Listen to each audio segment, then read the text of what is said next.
What is up, guys, and welcome back to this independent gossip and news explainer. Today, we are cutting right through the polished, multi-million-dollar PR machines that completely dictate the modern music industry.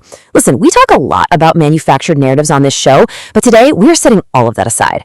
We are going to analyze the stark, completely unscripted, and frankly hilarious contrast between a global pop icon and her beautifully chaotic, highly relatable reality. I mean, let's just look around today's pop landscape for a second. What do we actually see? We see untouchable megastars. We see these carefully curated, absolutely flawless Instagram feeds. We see perfectly media-trained answers on late-night talk shows. And we see artists who are essentially completely disconnected from everyday reality by layers and layers of publicists, security details, and brand managers. And look, we all know the billionaire stadium icon we're talking about today. We know the artist who is literally breaking music history on a seemingly weekly basis. We're talking about a person who legitimately shifts global economies just by booking a tour date in a random city. But here's the question we are asking today. What happens when the teleprompter turns off? What actually happens when the carefully choreographed stadium lights go down and she is just left to her own devices out in the real world? Well, based on our deep dive into the source material, the funniest, most genuine, and frankly most bizarre version of Taylor Swift shows up when absolutely nothing goes to plan. Today, we are going completely unscripted. We are going to break down the chronically awkward, deeply hilarious human being hiding in plain sight right behind the superstar facade. We're talking about a level of goofy energy that no PR team on Earth could possibly invent, mainly because it's simply too embarrassing to be manufactured. So grab a coffee and buckle up. This explainer is going to show you a side of global dominance that is built entirely on pure, unadulterated awkwardness, and we're going to look at why that specific, authentic awkwardness might just be the absolute most potent weapon in her entire industry arsenal. Let's jump straight in with a prime example of her incredibly bizarre everyday life. When you think of a billionaire pop star buying a luxury flat in New York City, your mind immediately goes to a very specific kind of lifestyle, right? I mean, you picture exclusive VIP clubs, velvet ropes, massive wild parties packed with A-list models, and just this generally untouchable sense of glamour. But her version of the sexy New York single life completely flips that script. It's actually hilarious. During an interview with Ellen Carr, she talked about buying a new apartment, and the story she told didn't involve throwing some massive rager with Leonardo DiCaprio or whatever. Instead, the story involved buying an apartment from the legendary British actor Ian McKellen. Yes, the actual actor who plays Gandalf in the Lord of the Rings movies. And one day, she just casually finds him sitting at her kitchen counter in his pajamas. She literally told Ellen Carr, and I quote, "And then I walk into the kitchen, and Gandalf is sitting at the kitchen counter in his pajamas." I just want you to pause and really think about how surreal that visual is. Buying a multi-million-dollar apartment shouldn't sound like a deleted, sleep-deprived scene from a Peter Jackson fantasy epic, but that is the goofy, completely unpretentious reality she somehow lives in.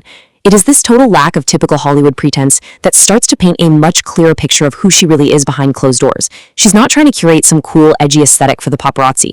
She's just navigating a profoundly weird life where iconic, legendary theater actors are just randomly hanging out in her kitchen in their sleepwear. Now, to truly understand the absolute foundation of this massive empire and the sheer loyalty that her unscripted, chaotic energy commands, we have to look at the number 8. We're talking about 8 seconds. In the modern music industry, and we cover this all the time, labels spend millions and millions of dollars trying to engineer viral moments. They desperately try to manufacture TikTok trends, they pay massive fees to influencers, they orchestrate these huge PR rollouts just to get everyday people to stream a song for 30 measly seconds. But during an interview on the Graham Norton show, it was brought up that about 7 or 8 years ago, a track was accidentally released under her name in Canada. But guys, it wasn't a lead single, it wasn't some secret, highly anticipated acoustic recording. It was literally 8 seconds of pure, unadulterated static, literal white noise. It was a complete glitch in the system. And what did her fans do? Did they ignore it? Did they realize it was a technical mistake and just move on with their day? Absolutely not. They instantly pushed those 8 seconds of literal static to number 1 in Canada. Number 1. Only her fans could turn a technical error into a chart-topping cultural moment. But think about the sociology behind this for a second. It shows a level of blind loyalty that isn't just about the music itself. Fans don't buy static because it has a good beat, right? They bought it because of a deep, almost irrational personal connection to her as a human being. They aren't just buying songs. They are buying into the entire chaotic, unpredictable experience of her life. And frankly, the rest of the music industry has spent years trying to replicate this exact lightning in a bottle, and they are failing miserably every single time.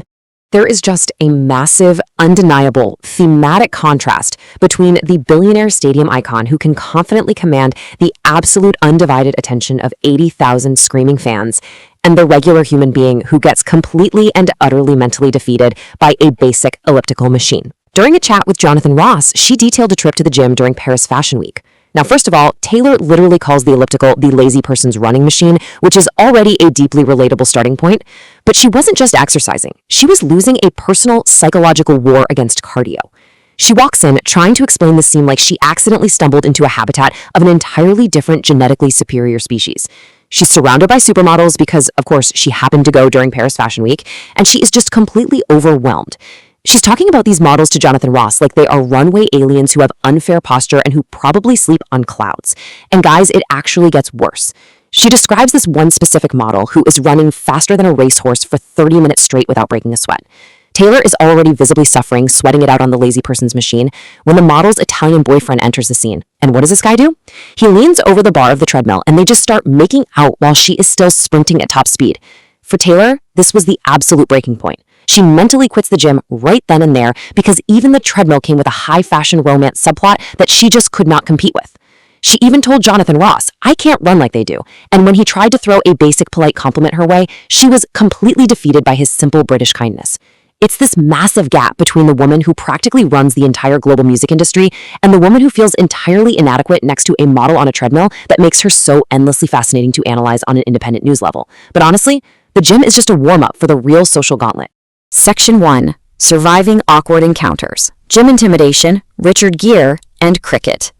Let's get into the awkwardness. Because listen, if you think getting out cardioed by a supermodel is a bad day, just wait until we get to the award shows. Let's take her absolutely disastrous Golden Globes encounter with Hollywood royalty Richard Gere. She told this story on the Graham Norton couch, and I swear, it sounds way less like real life and more like a cringe comedy sitcom episode that was rejected for being too awkward. Think about the stakes of the Golden Globes for a second. It is the absolute pinnacle of the Hollywood hierarchy. The room is jam-packed with the most famous, wealthy, and powerful people on the planet. Everyone in that room is hyper-aware of their status, and she ends up sitting right next to this legendary A-list actor. Instead of playing it cool or relying on the intense media training she's had since she was a teenager, her brain just entirely short-circuits. Out of sheer panic, she looks at Richard Gere and bluntly asks him, "Why are you here?" Just imagine the silence after that drops. I mean, the secondhand embarrassment here is completely off the charts. She immediately found out, of course, that he was actually nominated for an award that night. You can practically hear the exact moment her brain filed that memory under Never Speak Again. As the source material points out, Richard Gere simply makes everyone short-circuit, looking at people like, "What are you talking about?" But Taylor's complete lack of filter in these high-pressure social situations is just incredibly revealing.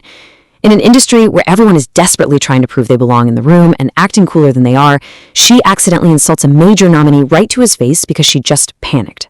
And guys, I am telling you, it honestly doesn't stop there. To make matters infinitely worse, that exact same night, she then met Richard Gere's wife at the time, Carrie Lowell. Still totally reeling from accidentally insulting Richard, Taylor confidently greeted Carrie as if they were old, dear friends. She looked right at her and said, "It's so good to see you again." Why? Why would she say that? Because her goofy, television-addled brain had somehow categorized her weekly personal viewings of the show Law & Order as a real-life friendship with the actress. She literally justified it later by saying, "I literally see her every week." She doesn't know it. We really need to pause right here and unpack the parasocial relationship aspect of this, because this is wild. Here is a global pop star, someone who has tens of millions of fans who feel like they know her personally just because they listen to our music in their bedrooms, and she is experiencing the exact same parasocial delusions with television actors. She essentially pulled a deranged fan move on a celebrity at the Golden Globes. Behind all the glamorous dresses, the security, and the red carpet photos, you have a woman whose social survival skills occasionally operate at the level of a confused superfan who literally cannot separate nighttime television syndication from reality. She creates these incredibly awkward situations entirely on her own and entirely unprompted. That exact same chaotic confidence appeared yet again when she was sitting on the interview couch with English cricket legend Kevin Peterson. Graham Norton asked her if she knew anything at all about cricket. Now, Taylor tried to play it incredibly smooth here. She casually dropped that she had actually been to Lord's that day, which, for those who don't know, is the famous historic home of cricket in London. She walked right through the conversational door, acting like this sophisticated, cultured, lifelong fan of the sport. But as she tried to prove she actually knew how the sport was played, describing it as relatively violent, she decided to cite an episode of the 90s sitcom Friends, where Ross dates an English girl and gets absolutely destroyed in a match. The massive plot twist here? As she is confidently explaining this to an actual cricket legend, someone has to brutally inform her, wasn't that rugby? That was rugby. She brought Friends sitcom evidence to impress a real-life sports legend, and the evidence was for the entirely wrong sport. How does someone with elite media training since childhood still step right into these traps? Her ability to build up a confident, cultured answer while simultaneously destroying it from the inside out is truly a disaster class in celebrity interviews. She name-dropped Lords just to completely self-destruct 60 seconds later. Moving right along to Section 2, Stage Chaos and Mishaps. We're talking bugs, haunted pianos, and serious humidity. So moving from the talk show couch to the massive stadium stage, her unscripted reactions to live concert disasters reveal exactly how she manages to turn malfunctions into crowd-winning comedy. Let's consider how she handles the elements themselves. During the Erase tour in Singapore, the brutal, unrelenting humidity absolutely wrecked her perfectly polished salon-quality waves. Now, I want you to think about other pop stars for a second. Think about how heavily they rely on the illusion of absolute, untouchable perfection. If their hair gets messed up, they are running off stage for a touch-up, or they have a massive team of stylists panicking behind the scenes in the dark, spraying everything down. Not Taylor. As her hair slowly transformed back into full, unmanageable natural curls in front of tens of thousands of screaming people, she didn't hide it, she didn't panic, she leaned right into it, delivering this completely deadpan crowd-work punchline. As you can see, my hair has returned to its factory settings. She made the weather itself part of her comedy act. It's this highly specific ability to take a vanity-destroying moment and immediately serve it up as a self-deprecating joke that bridges the gap between the untouchable pop god and the everyday person sweating in the nosebleed section.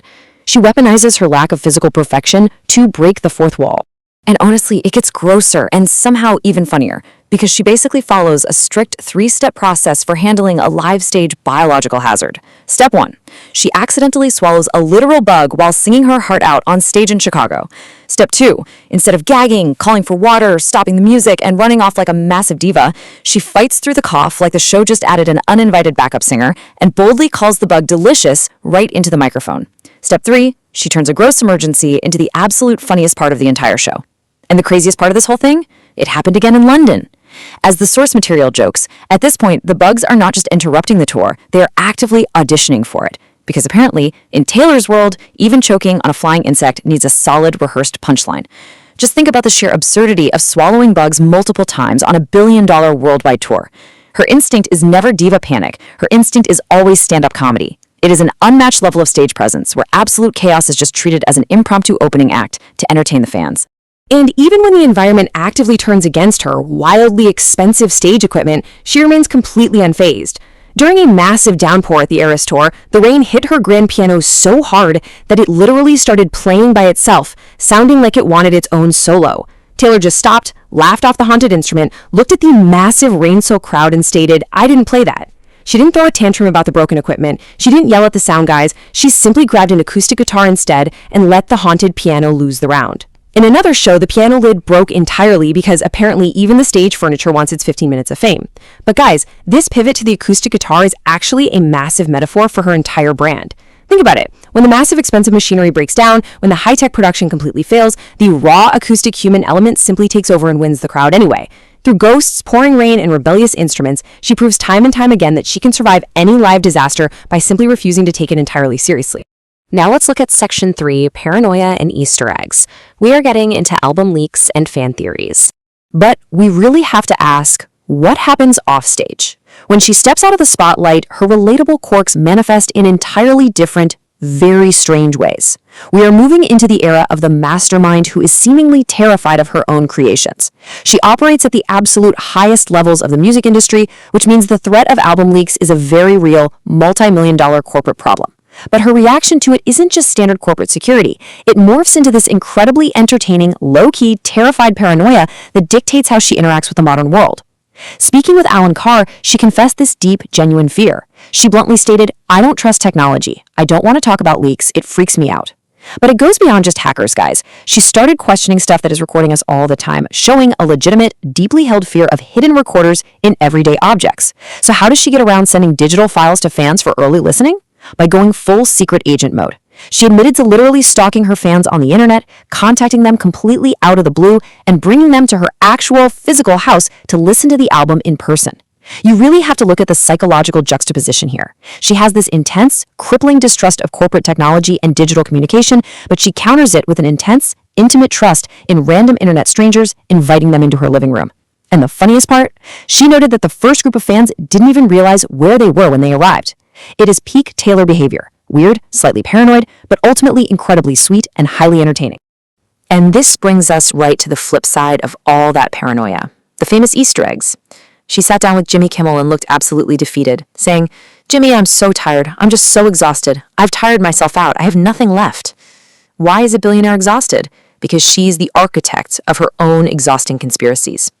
She admitted that she forces mathematical connections to happen. For example, she goes out of her way to ensure that the 16 tracks on Folklore and the 15 tracks on Evermore mathematically align to specific release dates and numbers.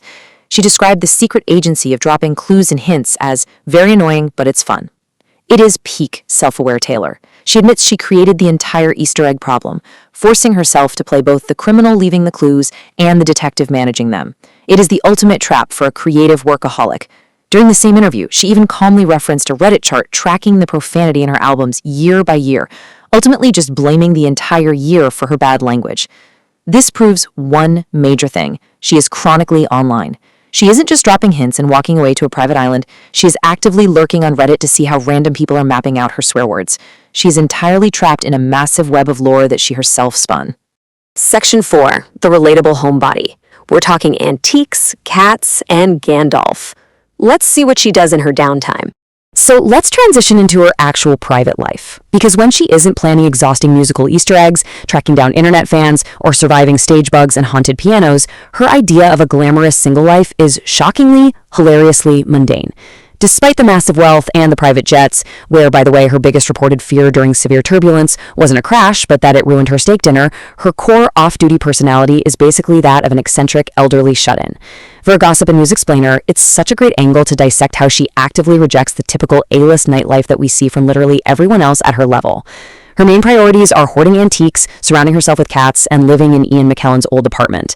When Alan Carr handed her a gift on his show, which was an antique painting of a cat, Taylor's reaction was pure, unfiltered gold. She didn't act like it was a cheap gag gift for TV. She reacted like he had just handed her a museum-grade emotional support object. She immediately clutched it and asked, "Should I put it somewhere safe? Definitely somewhere no one else can take it." Contrast that with the private jet steak dinner story. She is unbothered by death-defying turbulence in the sky, but fiercely, intensely protective of vintage feline artwork on a talk show. It perfectly encapsulates her highly specific, hyper-cozy energy. She is a global cultural phenomenon whose greatest treasures are bizarre thrift store finds. Of course, her proud, very public obsession with her cats doesn't always go over well with other celebrities. Let's go back for a minute to that disastrous Graham Norton interview with cricket star Kevin Peterson. Just when you thought the rugby mix-up was bad enough, the conversation swerved right into Taylor's beloved cat, Olivia Benson. Comedy legend John Cleese was there on the couch and started playfully roasting the cat, asking how it had an accident to look like that. Taylor's goofy, super defensive reaction is the whole joke there, but the real punchline came from Peterson. Sitting right beside her with absolutely brutal, unscripted comedic timing, he completely blindsides her by bluntly revealing, "I'm allergic to cats. I'm not a massive fan." So Taylor is sitting there, already recovering from a sports trivia disaster where she cited a 90s sitcom to a pro athlete, only to get hit with anti-Olivia propaganda from the other end of the couch. Her absolute visible deflation in that very moment is just incredible television. You can just see the untouchable superstar persona melt away into a deeply offended cat lady right before our eyes. It's reality TV gold, completely by accident. And finally, Section 5, the rubber duck origins, from plastic toys to global dominance. So we have to ask the big question, where does all of this come from? How does a billionaire megastar retain this level of awkward, unpolished, foot-and-mouth charm in an industry designed to destroy exactly that? Well, all of this chaotic, goofy energy traces perfectly back to a hilariously humble beginning when she was just 14 years old, long before the stadium tours and the defensive driving maneuvers with her bass player that she once frantically bragged about to David Letterman in a deeply weird late-night segment. She was grinding it out in the absolute most unglamorous venues imaginable. During another chat with Graham Norton, she brought up an early career milestone as if it were a perfectly normal thing for a future global icon to do. The event? the Nashville Rubber Duck Race. People would dump thousands of rubber ducks into the river to see who won, and Taylor, at 14 years old, was proudly providing the official live soundtrack to this event. She literally called herself the official entertainment for floating plastic ducks. When asked if she played before or after the race, she joked that she had blocked a lot of it out due to trauma. But really think about that for a second. Contrast the sensory experience of standing by a river singing for inanimate plastic toys floating down a dirty waterway with commanding 80,000 screaming fans in an NFL stadium. It is this bizarre, incredibly grounded origin story that explains so much about her current demeanor. She knows exactly what it's like to be at the absolute bottom of the entertainment food chain, and she has clearly never forgotten how ridiculous the whole industry really is. Tracing this exact career trajectory is truly wild, and it requires a grand synthesis for us to see the full picture. You start at age 14 playing acoustic guitar for Plastic Ducks. You move to 7 or 8 years ago where she accidentally charts 8 seconds of absolute static to #1 in a major country. And then you arrive at the present day, where she is completely dominating the global music industry, selling out endless stadium tours, all while actively fighting off stage bugs, dealing with haunted pianos, and surviving brutal humidity. As we sift through this timeline here on The Explainer, we have to look at the psychological traits that have survived this insane journey. The one constant hasn't just been her incredible songwriting. It has been her awkward, self-deprecating charm. The social anxiety, the desperate need to please, the constant self-deprecation, it's all still there untouched by the billions of dollars. She is the exact same person who gets intimidated by models on a treadmill, who panics and insults Richard Gere at the highest echelons of Hollywood, and who fiercely defends her cats from British athletes on talk show couches. Which leaves us with this final, highly provocative thought to ponder today. We spend so much time in the independent media analyzing the PR strategies, the record sales, and the massive cultural footprint of this superstar. But as this explainer has shown over and over again today, maybe the true secret to her massive, unshakable empire isn't just the carefully crafted music or the brilliant marketing rollouts. We have to ask, is the awkward human actually the most brilliant organic PR shield ever created? Is it possible that this chronically awkward, hyper-paranoid, hilariously goofy human who treats a bug flying into her mouth as prime comedic material and hoards antiques like it's an Olympic sport is the real foundation of her unprecedented connection with millions of fans worldwide? Perhaps the absolute greatest trick the music industry ever pulled was convincing us she was an untouchable pop god, when in reality, she's just as gloriously chaotic and clumsy as the rest of us. Think about that next time you see her breaking another world record on your timeline. Thanks for joining this explainer, guys. Keep questioning the PR machine, stay curious, and we will catch you on the next deep dive.